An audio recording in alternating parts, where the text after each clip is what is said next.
আসসালামু আলাইকুম বন্ধুরা। বাংলাদেশ এবং ভারতের মধ্যে সেভেন সিস্টার রাজ্যগুলো এমন একটি বিষয় যা সময় সময় আলোচনার কেন্দ্রবিন্দু হয়ে উঠেছে। আজ আমরা বাংলাদেশের সাথে ভারতের সেভেন সিস্টার রাজ্যগুলোর সম্পর্ক সমস্যার বিষয়ে ডিটেলস আলোচনা করব এবং সেভেন সিস্টার রাজ্যগুলোর ব্রিফ হিস্ট্রি জানা এবং কেন ভারতের সেভেন সিস্টার রাজ্যগুলোর স্বাধীনতা আন্দোলনের সাথে বাংলাদেশকে লিঙ্ক করা হচ্ছে এটাও জানানোর চেষ্টা করব। এছাড়া কিভাবে বাংলাদেশ সেভেন সিস্টার রাজ্যগুলোকে ব্যবহার করে ভারতকে কাউন্টার করতে পারবে সে বিষয়েও জানানোর চেষ্টা করব।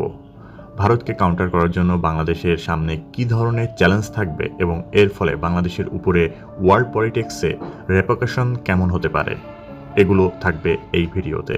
ভিডিওটি সামনে যাবার আগে আপনাদের চ্যানেল বাংলাদেশ ডিফেন্স নিউজ বিডিএনকে দয়া করে সাবস্ক্রাইব করুন এবং পাশে থাকা বেল আইকনটা বাজিয়ে দিন। বন্ধুরা, ভারত বাংলাদেশের সম্পর্ক 1971 সালের পর থেকে অনেক বেশি ইন্টারগেস্টিক ও কমপ্লেক্স হয়ে আসছে। বাংলাদেশের মুক্তিযুদ্ধের বিজয়কে ভারতীয়দের নিজেদের বিজয় হিসেবে উদযাপন যেমন বাংলাদেশের সাধারণ মানুষ মেনে নিতে পারেনি, তেমনি স্বাধীনতার পরে বাংলাদেশের মধ্যে ভারতীয় চক্রান্ত অনুযায়ী লুটপাট, পদ্মা নদীর উপরে ফারাক্কাবাদ, তিস্তার উপরে গজলডোবাবাদ। 1975 সালের আগস্টে বঙ্গবন্ধুকে সপরিবারে হত্যায় ভারতীয় মৌনতা। 1981 সালে দক্ষিণ তালপট্টি দ্বীপকে নিয়ে ভারতের সাথে বিরোধ। 2001 সালে সিলেট সীমান্তে পাদুয়া, কুড়িগ্রাম, রৌমারীতে ভারতীয় বিএসএফের সাথে লিমিটেড স্কেল যুদ্ধ। এছাড়া বছরের বেশিরভাগ সময়ে ভারতীয় সীমান্ত প্রহরী বিএসএফের মাধ্যমে নিরীহ বাংলাদেশিদেরকে হত্যা। সর্বশেষ 2009 সালে 25শে ফেব্রুয়ারি পিলখানাতে সেনা কর্মকর্তাদের হত্যাকাণ্ড, কিংবা 2016 সালে হোলি আর্টিজানে আইএসআইএসের নামধারী সন্ত্রাসী হামলা। বাংলাদেশের ভিতরে বড় ধরনের সব চক্রান্তের পেছনেই বাংলাদেশের মানুষ মনে প্রাণে বিশ্বাস করে যে ভারতীয় চক্রান্ত আছে, এবং এই ঘটনাগুলো যতই ঘটেছে বাংলাদেশের মানুষেরা মনে প্রাণে ভারতকে ঘৃণা করা শুরু করেছে। যদিও ভারত বাংলাদেশ থেকে অনেক বড় দেশ, কিন্তু জনসংখ্যার ক্ষুধা নিবারণ ক্ষমতা, আন্তর্জাতিকভাবে প্রকাশিত হাঙ্গার ইন্ডেক্স, হ্যাপিনেস ইন্ডেক্স কিংবা রিসেন্টলি পার ক্যাপিটা ইনকামেও ভারত থেকে অনেক এগিয়ে গিয়েছে বাংলাদেশ। যে কারণে 2022-23 অর্থ বছরে যেখানে ভারতের বাজেট ছিল 140 কোটি জনসংখ্যার বিপরীতে 527 বিলিয়ন মার্কিন ডলার, সেখানেই মাত্র 17 কোটি জনসংখ্যার দেশ বাংলাদেশের বাজেট ছিল 76 বিলিয়ন মার্কিন ডলার। স্বাভাবিকভাবে বাংলাদেশ এখন তার জনগণের উপরে অনেক বেশি খরচ করতে পারে ভারতের তুলনায়। এটাই একমাত্র কারণ যে অর্থনৈতিকভাবে উন্নয়নশীল বাংলাদেশকে সরাসরি টেক্কা দিতে না পেরে ভারত কোভার্ট ওয়ার স্ট্র্যাটেজি তৈরি করে আসছে বাংলাদেশের বিরুদ্ধে। স্পেশালি 1974 সালে যখন বঙ্গবন্ধু লাহোরে অনুষ্ঠিত ওআইসি সম্মেলনে যোগ দিতে যান, তখন থেকেই ভারত এটা আজ করতে পেরেছিল যে যে স্বপ্ন নিয়ে সে মুক্তিযুদ্ধে বাংলাদেশকে সাহায্য করেছিল সেটা ধীরে ধীরে নিঃশেষ হয়ে যাবে। অনেক জিও পলিটিক্যাল স্ট্র্যাটেজিক এটা বলে থাকেন যে হরিণের খালে লুকিয়ে থাকা হায়নারূপী ভারতের চক্রান্ত বাংলাদেশের বিরুদ্ধে চলমান, এবং এর ফলাফল এই যে এই কোভার্ট ওয়ার স্ট্র্যাটেজি অনুযায়ী চলা ভারত বর্তমানে বাংলাদেশের গণতান্ত্রিক সরকার ব্যবস্থার উপরে হস্তক্ষেপ এবং গুরুত্বপূর্ণ সামরিক বিষয়সহ বাংলাদেশের গুরুত্বপূর্ণ স্ট্র্যাটেজিক্যাল পয়েন্টসমূহ, সমুদ্রসীমা, আকাশপথের নিয়ন্ত্রণ এবং বাংলাদেশের মধ্যে মাদক পুশ ইন করে বাংলাদেশের যুব সমাজকে ধ্বংস করার এক নীল নকশায় এগিয়ে যাচ্ছে।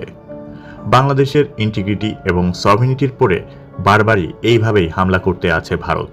ভারতের এই কোভার্ট ওয়ারফেয়ার স্ট্র্যাটেজি বাংলাদেশের কিছু চেতনাবাদী নব্য রাজাকার আছে যারা বাংলাদেশের মানুষকে ভারতের গোলাম এবং নিজেদের ক্ষমতায় রাখার জন্য যে কোনো পর্যায় পর্যন্ত এখন যেতে পারে। 2009 সালে বিডিআর বিদ্রোহ, 2014 সালের ভোটারবিহীন নির্বাচন, 2016 সালে হলি আর্টিজানে বিদেশিদের উপরে সন্ত্রাসী হামলা, কিংবা 2017 সালে মিয়ানমারের মাধ্যমে 10 লক্ষ রোহিঙ্গাকে বাংলাদেশের ভিতরে পুশ ইন করানো। ভারতের এই স্ট্র্যাটেজির এমন কিছু এক্সাম্পল যা বাংলাদেশের সাধারণ মানুষ আজকের দিনে ভারতকে আরও বেশি অপছন্দ করে।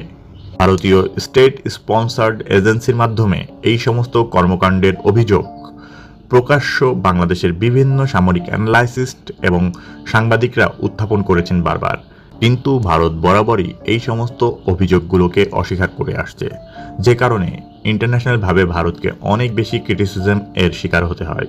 বিবিসি, আল জাজিরা সহ খ্যাতনামা পৃথিবীর দৈনিক এমন রিপোর্ট বরাবরই উঠে আসে যে আইএসআইএস, আল কায়দা এবং ভারতীয় নিজস্ব গোয়েন্দা সংস্থা র নিজেই বিভিন্ন দেশের মধ্যে সন্ত্রাসী কর্মকাণ্ড এবং ভারতের প্রতিপক্ষ দেশসমূহকে ডিস্টেবল করার সাথে জড়িত। ইনফ্যাক্ট বাংলাদেশের বিভিন্ন সন্ত্রাসী কর্মকাণ্ড, বাংলাদেশ থেকে টাকা পাচার করে নিয়ে যাওয়া, হিন্দু সম্প্রদায়ের জনগোষ্ঠীর বাংলাদেশ থেকে টাকা পাচার করে ভারতে নিয়ে যাওয়া, এই সকল জনগোষ্ঠীকে সেফ হ্যাভেন ভারত প্রদান করে থাকে ভারতের মধ্যে, এবং বাংলাদেশের মন্ত্রী এমপিদের টাকা দেওয়ার মাধ্যমে ভারতীয় প্রোডাক্ট যেমন মোটরসাইকেল, ট্রাক ও অন্যান্য যানবাহন কোয়ালিটিফুল না হওয়া সত্ত্বেও এককভাবে বাজারজাত এবং বিপণন করতে বাধ্য করছে তারা বাংলাদেশকে। এর একটি ছোট্ট উদাহরণ হিসেবে বাংলাদেশের মোটরসাইকেলগুলোর সিসি লিমিটকে দেখা যেতে পারে, যেখানে একমাত্র ভারত যাতে তাদের দুর্বল সিসির মোটরসাইকেলগুলো বাংলাদেশের মার্কেটে বিক্রি করতে পারে, যে কারণে আইনগতভাবে সিসি লিমিট বাড়ানো হয় না, এবং জনগণের প্রত্যাশা আকাঙ্ক্ষা থাকা সত্ত্বেও কোনো এক অদৃশ্য কারণে সরকার কখনোই এই লিমিটকে বাড়িয়ে দেয় না। এই কন্টেন্টে এই প্রশ্ন খুবই গুরুত্বপূর্ণ হয়ে যায় যে বাংলাদেশ ভারতের বিরুদ্ধে কেমন অ্যাকশন নিতে পারে। এটা অবভিয়াসলি যে ভারতের মদতপুষ্ট সরকার ঢাকাতে বসে থাকলে এই ধরনের অ্যাকশন নেবে না, কিন্তু দেশপ্রেমিক সশস্ত্র বাহিনীর সদস্য যাদের বেতন ভবিষ্যৎ এই বাংলাদেশের মাটিতে, বা ওই সমস্ত আমলারা যাদের বেতন হয় এদেশের নিরীহ অমানবিক পরিশ্রমকারী গার্মেন্টস শ্রমিক এবং প্রবাসী বাংলাদেশিদের রক্ত ঘামের টাকা দিয়ে, তাদের ন্যূনতম বিবেকবোধ দিয়ে ভারতের এই সাম্রাজ্যবাদী নীতিকে রুখে দিতে পারবে ইনশাল্লাহ। তো যেটা বলছিলাম, বাংলাদেশের কাছে অ্যাভেলেবল অপশনগুলোর ভিতরে সেভেন সিস্টার রাজ্যগুলোর স্বাধীনতা প্রদানের সহযোগিতা ভারতকে কাউন্টার করার জন্য একটি ইম্পর্টেন্ট অপশন হয়ে যায়। বাংলাদেশ কিভাবে নাগাল্যান্ড সহ সেভেন সিস্টার রাজ্যগুলোকে ব্যবহার করে ভারতকে সহায়তা করতে পারে? ভারতকে কাউন্টার করার অপশনগুলো জানার আগে আমাদের এটা জানতে হবে যে সেভেন সিস্টার রাজ্যগুলোর ব্রিফ হিস্টরি এবং কেন তারা ভারত থেকে স্বাধীনতা চায়, এ বিষয়েও এই পার্টে আপনাদেরকে জানানোর চেষ্টা করব। সেভেন সিস্টার বা 7 বোনের রাজ্য হচ্ছে উত্তর পূর্ব ভারতের পাশাপাশি থাকা অরুণাচল প্রদেশ, আসাম, মেঘালয়, মণিপুর, মিজোরাম, নাগাল্যান্ড এবং ত্রিপুরা রাজ্য।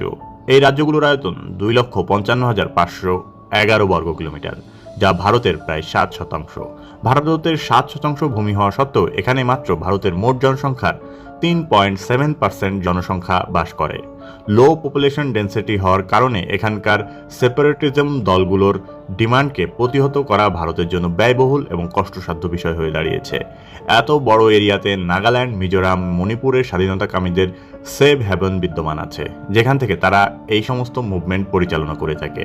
এছাড়া এই সমস্ত সেভেন সিস্টার রাজ্যগুলোর ন্যাচারাল রিসোর্সে পরিপূর্ণ। আমরা সিলেট ও চট্টগ্রামের যেমনটি দেখেছি তেল এবং গ্যাসের ভান্ডার মজুদ আছে, ঠিক তেমনি এই সকল এলাকার ইকোনমি অনেকটা গ্যাস ক্ষেত্রের উপরেই নির্ভর করে। সেভেন সিস্টার রাজ্যগুলো স্ট্র্যাটেজিক্যালি অনেক ক্রুশাল, কারণ এই রাজ্যগুলো বাংলাদেশ, মিয়ানমার এবং চীনের সাথে ভারতের বর্ডার শেয়ার করে। এই হিসাবে সেভেন সিস্টার রাজ্যগুলো ভারতের জন্য আসিয়ানভুক্ত দেশগুলোর সাথে সড়ক পথে কানেক্টিভিটির গেটওয়ে। মিয়ানমার হয়ে এই অঞ্চলটি ভারতকে আসিয়ানভুক্ত দেশসমূহ মালয়েশিয়া, সিঙ্গাপুর, ভিয়েতনাম, ইন্দোনেশিয়ার সাথে কানেক্ট করে, যে কারণে এই অঞ্চলে এমন কিছু স্থলবন্দর আছে যা সরাসরি আসিয়ানভুক্ত দেশগুলোর ট্রাকগুলোর মাধ্যমে আসা যাওয়া করে। এছাড়া ভারত তার এই রাজ্যগুলোর মাধ্যমে একমাত্র মিয়ানমারের সাথেই বর্ডার শেয়ার করে, যে কারণে স্ট্র্যাটেজিক্যালি ভারতের জন্য গ্লোবাল জিওপলিটিক্সের ক্ষেত্রে এই অঞ্চলটি খুবই ইম্পর্টেন্ট হয়ে যায়। বন্ধুরা, সেভেন সিস্টার রাজ্যগুলোতে মডার্ন ডে সেপারেটিজমের উৎপত্তির কিছু হিস্ট্রিক্যাল ইস্যু আছে, যেটা ভারতের স্বাধীনতার সাথে সম্পূর্ণ রিলেটেড। সেভেন সিস্টার অঞ্চলের কখনোই কিন্তু ভারতের অংশ ছিল না। ভারতের সাথে যুক্ত হবার পূর্বে এই সকল অঞ্চল তাদের নিজস্ব প্রত্যক্ষ বা পরোক্ষ শাসনভোগ করত। এমনকি যখন আর্যরা সমগ্র ভারত দখল করে নিয়েছিল, তখনও এই অঞ্চলে গারো, খাসিয়া, নাগ নিজেদের মতো অনার্যদের তারাই শাসন পরিচালনা করত। পূর্বকালে এই অঞ্চলের প্রধান 3টি ভাগে বিভক্ত ছিল। এই অঞ্চলসমূহ হল মণিপুর, ত্রিপুরা ও আসাম। ব্রিটিশ পরবর্তী যুগে এসে আসাম ভেঙে যথাক্রমে নাগাল্যান্ড, মিজোরাম, মেঘালয় ও পরে অরুণাচল প্রদেশ গঠিত হয়। ব্রিটিশদের আগমনের পূর্বে আসামের স্বাধীনতা থাকলেও ব্রিটিশের আগমনের পরে তারা এর শাসনের আওতায় নিয়ে আসে। একে বেঙ্গল প্রেসিডেন্সির অন্তর্ভুক্ত করা হয়। ভারতের স্বাধীনতার পরে ভারতের একটি স্বতন্ত্র প্রদেশ হিসাবে আসামকে মর্যাদা দিয়ে ভারতের অন্তর্ভুক্ত করা হয়। মণিপুর রাজ্য ভারতের অন্তর্ভুক্ত হওয়ার পেছনে কাহিনী হলো, প্রথম বিশ্বযুদ্ধের সময় মণিপুরের রাজা বার্মা কর্তৃক আক্রান্ত হতে পারেন, এই ভয়ে ব্রিটিশ শাসকদের কাছে সাহায্য কামনা করেন। ফলে ব্রিটিশরা মণিপুর অধিকার করতে না পারলেও এই সুযোগে মণিপুরকে ব্রিটিশ শাসনের অধীনে নিয়ে আসা হয়, কিন্তু এ সময় তারা ব্রিটিশদের কাছ থেকে স্বায়ত্তশাসন ভোগ করতে পারে। ভারতের স্বাধীনতা লাভ করার পরে 1949 সালে মণিপুরের রাজা বুধচন্দ্রের সহায়তায় মণিপুরকে ভারতের অধীনে নিয়ে আসা হয়। মুঘলদের শাসনের শেষের দিক থেকে ত্রিপুরা নিজেদের শাসন নিজেরাই করে আসছিল। ব্রিটিশদের সময়কালে ত্রিপুরার মহারাজা এই অঞ্চলে শাসন পরিচালনা করতেন, কিন্তু এ সময় ব্রিটিশদের সাথে তাদের সমঝোতা গড়ে উঠেছিল। ভারতের স্বাধীনতার পরে 1949 সালে বাংলার গণমুক্তি পরিষদের আন্দোলনের মাধ্যমে ত্রিপুরাকে ভারতের সাথে একত্রীভূত করা হয়। 1962 সালে একত্রীভূত অঞ্চল হিসাবে ভারতের কেন্দ্রের শাসনে পরিণত হতে থাকে এই অঞ্চলটি। সর্বশেষ 1972 সালে তাদের প্রদেশের মর্যাদা দান করা হয়। জাতিগত ভিন্নতা, ভারতীয়দের শোষণ শাসন, স্বায়ত্ত শাসনের দাবি, স্বাধীন হবার আকাঙ্ক্ষা প্রভৃতি কারণে ভারতীয় কেন্দ্রীয় সরকারের সাথে এই সকল উষ্ণ সম্পর্ক গড়ে উঠেছে এই জনপদের লোকের। কোনো কোনো সময় এই বিরোধ সশস্ত্র সংঘাতের রূপ ধারণ করে, কেননা ইতিমধ্যে এখানে গড়ে উঠেছে বেশ কয়েকটি সশস্ত্র স্বাধীনতাকামী গোষ্ঠী, যাদেরকে ভারত বিচ্ছিন্নতাবাদী গোষ্ঠী হিসাবেও আখ্যায়িত করে থাকে। ভারতের দাবি এইসব সংগঠন পাকিস্তান ও চীনের মদতে ভারতের বিরুদ্ধে চক্রান্ত করে যাচ্ছে। তবে এইসব সংগঠনের দাবি তারা শুধু স্বাধীনতার দাবিতে নিয়মতান্ত্রিক পন্থায় আন্দোলনের আশ্রয় নিয়েছে। যেহেতু ভারত তাদেরকে স্বাভাবিকভাবে স্বাধীনতা দিতে চাইবে না, তাই তারা দাবি প্রতিষ্ঠা করার জন্য লড়াই করে যাচ্ছে। এই অঞ্চলে সর্বপ্রথম স্বাধীনতার দাবি তোলে নাগারা। ভারতীয় স্বাধীনতা লাভ করার ঠিক আগের দিন অর্থাৎ 14ই আগস্ট 1947 সালে তারা নিজেদের স্বাধীন ঘোষণা করে স্বাধীন নাগাল্যান্ড গঠনের দাবি করে, কিন্তু ভারত তাদের এই স্বাধীনতাকে মেনে নেয়নি। ফলে পরবর্তীতে 1951 সালে নাগাল্যান্ডের স্বাধীনতাকামী সংগঠন নাগা ন্যাশনাল কাউন্সিল কর্তৃক তাদের স্বাধীনতার পক্ষে গণভোটের আয়োজন করে। এতে নাগাল্যান্ড জয়লাভ করে, কিন্তু এবারও ভারত তাদের এই দাবিকে প্রত্যাখ্যান করে এবং 1963 সালে তাদেরকে আসাম থেকে আলাদা করে ভারতের 16তম প্রদেশ হিসাবে অন্তর্ভুক্ত করে। এরপর থেকে নাগা ন্যাশনাল কাউন্সিল বিচ্ছিন্নতাবাদী আন্দোলনে সক্রিয় হয়ে পড়ে এবং কোনো না কোনো ক্ষেত্রে তারা সশস্ত্র পথ গ্রহণ করতে বাধ্য হয়। ফলে ভারতীয় বাহিনীর সাথে তাদের নানা ধরনের নিত্য নতুন সংঘর্ষ বাধে। এরপরে সময় 1980 সালে national social council of Nagaland গঠিত হয়। তারা চীনের মাওতু সেং এর আদলে বৃহৎ নাগা রাষ্ট্র গঠনে স্বেচ্ছা ছিল। তাছাড়া নাগাল্যান্ড ফেডারেল আর্মি নামেও একটি বিদ্রোহী গোষ্ঠী রয়েছে। দাবি করা হয় প্রায় শতাধিক সেনা চীনে প্রশিক্ষণরত অবস্থায় থাকে সবসময়। আসাম প্রদেশে স্বাধীনতার দাবিকে নাকচ করে দেবার জন্য ভারত যে দমন নীতি গ্রহণ করে, এর ফলে হিসাবেই আসামে জন্ম নেয় বেশ কয়েকটি বিদ্রোহী গোষ্ঠী। এর মধ্যে প্রধান সংগঠন হল United liberation front of Assam বা উলফা। 1979 সালে আসামের স্বাধীন করবার প্রতিশ্রুতি নিয়ে তারা আত্মপ্রকাশ করে। এরপর থেকে তারা সংগ্রামী পথ অবলম্বন করে আসছে। উলফার কার্যক্রম ব্যাপকভাবে দমন করার জন্য তারা 1990 সালে উলফাকে নিষিদ্ধ করে, কিন্তু তাদের কার্যক্রমকে ভারতীয় বাহিনী থামাতে পারেনি। তারা বিভিন্ন গোপন পন্থা ব্যবহার করে তাদের কার্যক্রম পরিচালনা করে আসছে। দাবি করা হচ্ছে তারা পার্শ্ববর্তী দেশের সহযোগিতা নিয়ে তাদের অস্ত্র যোগান থেকে শুরু করে নেতাদের গা ঢাকা, পালিয়ে থাকা সকল কাজই করে আসছে। তাছাড়া এই অঞ্চলে এনডিএফবি, ডিএইচডি, এনএসসি এর মতো বিদ্রোহী গোষ্ঠীগুলো সক্রিয় রয়েছে। এর বাইরে সেভেন সিস্টার অঞ্চলের প্রধান স্বাধীনতাকামী দলগুলো হলো Arunachal Pradesh dragon force, national liberation front of Arunachals, Meghalaya Garo national council ANBC, HNLC, Manipur united liberation front, people liberation army, Manipur liberation army, Mizoram HPC, BNLF ও Mizo national front, Tripura peoples democratic front, national liberation front of Tripura প্রভৃতি সংগঠন নিজ নিজ অঞ্চলের স্বাধীনতার দাবিতে ভারতের কেন্দ্রীয় সরকারের বিরুদ্ধে সশস্ত্র লড়াই করে যাচ্ছে। অনেক আন্তর্জাতিক রিপোর্ট এটা দাবি করে যে ভারতীয় আর্মি এখানে টর্চার, এক্সিকিউশন, ডিসঅ্যাপিয়ারেন্সের মতো হিউম্যান রাইট ভায়োলেশনের মতো কার্যক্রমগুলোতে ইনভলভ আছে। হাজার হাজার লোক ডিসঅ্যাপিয়ারেন্সের জন্য অনেক ইন্টারন্যাশনাল মিডিয়া ভারতের এই সেভেন সিস্টার রাজ্যগুলোকে ল্যান্ড অফ ডিসঅ্যাপিয়ার্ডও বলে থাকে। আরও বড় একটি কারণ হলো যে কারণে এই অঞ্চলের জনগোষ্ঠী ভারতের এই অত্যাচারী শাসকদের কাছ থেকে স্বাধীনতা চায়, সেটা হলো এখানকার economy exploitation, improvement, under development led by Indian state. Seven sister রাজ্যগুলো রিসোর্স রিচ হওয়া সত্ত্বেও ভারতের সব থেকে ইমপ্রুভমেন্ট স্টেটগুলোর মধ্যে এগুলো অবস্থান করে। সেভেন সিস্টার রাজ্যগুলোর জনগণেরা এটা বলে থাকেন যে ভারত এখানে যে সমস্ত ডেভেলপমেন্ট করে সেগুলো সেভেন সিস্টার রাজ্যগুলোর নাগরিকদের বেনিফিশিয়াল করে না। ভারতের প্রায় 15% গ্যাস প্রোডাকশনের পরেও সেভেন সিস্টার রাজ্যগুলোকে মাত্র 7% কনজিউমের জন্য দেওয়া হয়। এখানকার ডেভেলপমেন্ট প্রজেক্টগুলোতে বেশিরভাগই নন সেভেন সিস্টার পিপলসকেই দেখা যায়। স্পেশালি গুজরাটি, বাঙালি এবং মধ্যপ্রদেশের হিন্দু ধর্মর জনগোষ্ঠী এখানকার উচ্চতর পদে কর্মসংস্থান প্রদান করে ইন্ডিয়ান স্টেট। ভারত সরকার এইসব অঞ্চলে প্রয়োজনের তুলনায় বহু অতিরিক্ত সৈন্যবাহিনী মোতায়েন করে রেখেছে, ফলে তারা এই অঞ্চলটি অনেকটি অঘোষিত সামরিক শাসন পরিচালনা করছে। এই অঞ্চলে জাতীয়তাবাদের চেতনাকে ধ্বংস করার জন্য প্রশাসনিক কর্তৃক নানান রকমের সুযোগ সুবিধা প্রদান করে ভারতের অন্য সমস্ত সমতল অঞ্চল থেকে মানুষ নিয়ে এসে এখানকার জনসংখ্যা স্থানান্তরিত করে নতুন জনবসতি স্থাপন করে ডেমোগ্রাফি চেঞ্জ করা হচ্ছে। এইসব নতুন আদিবাসী ও সেনাবাহিনীর যৌথ নির্যাতনের শিকার হচ্ছে এইসব অঞ্চলের স্থায়ী বাসিন্দারা। তো বন্ধুরা, এটাই ছিল ভারতের সেভেন সিস্টার রাজ্যগুলোর মূল ইস্যু। তো এবার আমরা জানাবো বাংলাদেশ এই পুরো ইস্যুটিকে কিভাবে বাংলাদেশের জাতীয় স্বার্থের উপরে স্ট্যান্ড করাতে পারে এবং কিভাবে বাংলাদেশ সেভেন সিস্টার রাজ্যগুলোর কার্ডকে প্লে করে ভারতকে কাউন্টার করতে পারবে, এবং ভারতকে যদি সত্যি বাংলাদেশ কাউন্টার করতে পারে সেটা কিভাবে পারবে। বন্ধুরা, অফিসিয়ালভাবে আমরা এটা বলতে পারি যে বাংলাদেশ ভারতের ইন্টারনাল পলিটিক্সে নন ইন্টারফারেন্সের ভূমিকা পালন করে থাকে। তবে সময় সময় ভারত বাংলাদেশের উপরে এই অ্যাকুজিশন লাগিয়েছে যে বাংলাদেশ ভারতের এই সমস্ত স্বাধীনতাকামীদের সাপোর্ট প্রদান করে থাকে, কিন্তু ভারতের এই claim Bangladesh time again and again reject করেছে। কিন্তু 25শে ফেব্রুয়ারি 2009 সালে বিডিআর বিদ্রোহের পরে বাংলাদেশের সাধারণ জনগণ ও সশস্ত্র আমজনতা এটা বুঝতে বাধ্য হয়েছে যে ভারতীয় নীল নকশা বাংলাদেশের বিরুদ্ধে কোনো সময়ই কার্যকর হতে দেয়া যাবে না।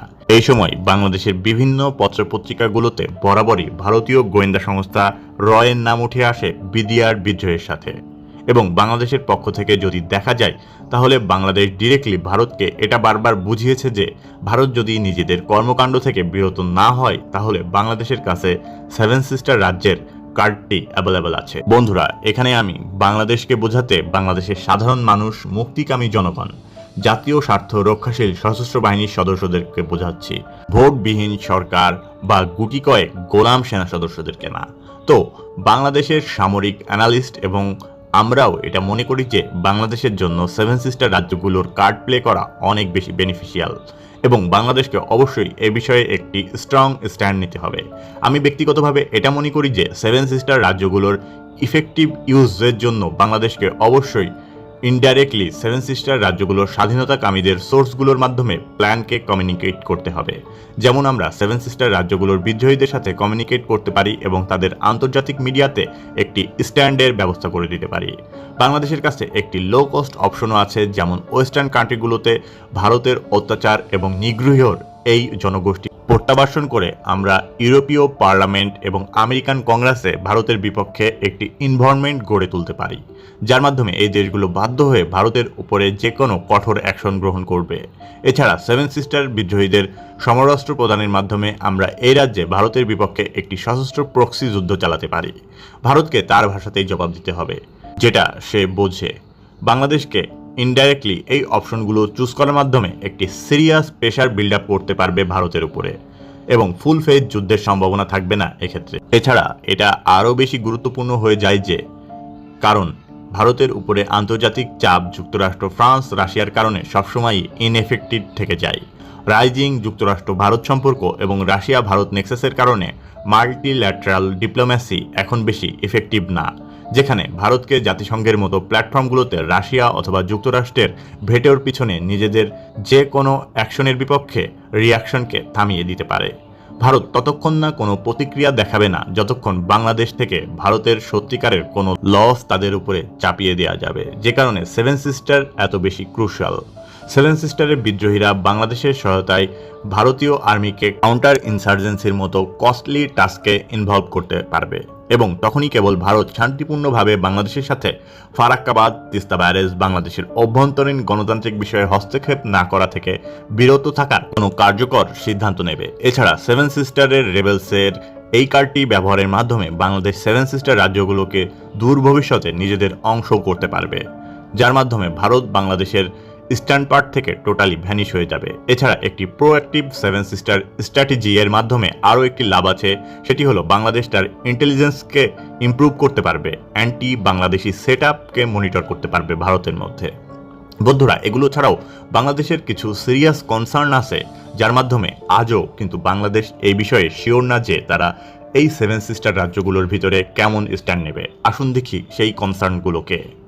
সর্বপ্রথম যে কনসার্নটি আছে সেটি হলো মোরাল ইস্যু। বাংলাদেশ গ্লোবাল প্ল্যাটফর্মে সব থেকে বড় টেরোরিজমের ক্রিটিক্স, যেখানে বাংলাদেশ যদি সেভেন সিস্টারের রেবেলসদের সহযোগিতা প্রদান করে সেক্ষেত্রে বাংলাদেশের মোরাল ইমেজ এই সমস্ত ইন্টারন্যাশনাল প্ল্যাটফর্মে খারাপ হতে পারে।